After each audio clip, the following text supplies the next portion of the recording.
I find that a lot of people who identify as progressive are progressive on issues such as, let's say, LGBT or the environment or certain things, but they're not necessarily economically progressive, if you know what I'm saying there, right? They don't have a progressive economic outlook or understanding.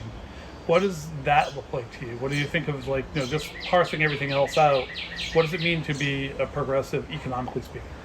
Yeah, it goes, I think, to kind of all the stuff I said at the top. Yeah. Like we need to, use government power to provide, to have expansive fiscal policy that provides for a baseline of well-being for everybody. So genuinely high-quality universal health care, I support, Right. Medicare for all. And we need to create, in some cases, sort of public options so people can rely on them instead of on private entities.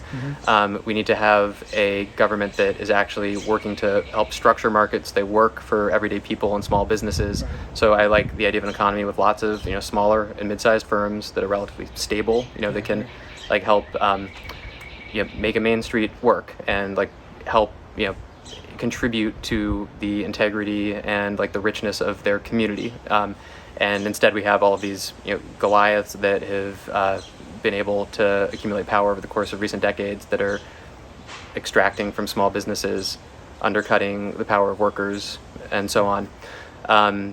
And then, so a lot of small and mid-sized firms. Sure. And a lot of social supports for people in and out of work, and robust workers' rights and progressive taxation. I think I'm sure there's some things I'm missing, but those are the fundamentals. That sounds right. And now, in the context of inflation, corporate profits are at near all-time highs, in some cases at all-time highs. We saw them go up by, I think the number is 25% over the course of the last year or so, which amounts to $700 billion, which is $2,000 for every person in the country.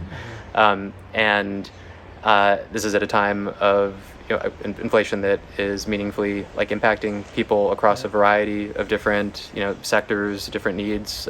From gas price inflation, understandably, has a lot of attention, but also housing costs, also food costs, also all sorts of other goods and services that people need in order to survive or make their lives better.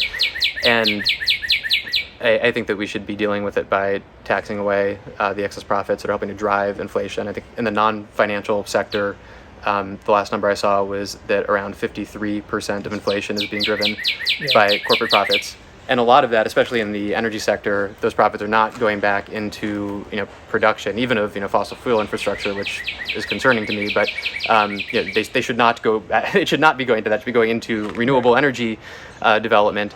But neither is happening at a meaningful level. For the most part, these profits are going into stock buybacks and dividends that are boosting the investor class at a time when rank and file workers and poorer households are suffering because of inflation. So we can tax away those excess profits and return the proceeds to everyday people, and that would be a way of creating a more just economy and helping people contend with inflation while it persists.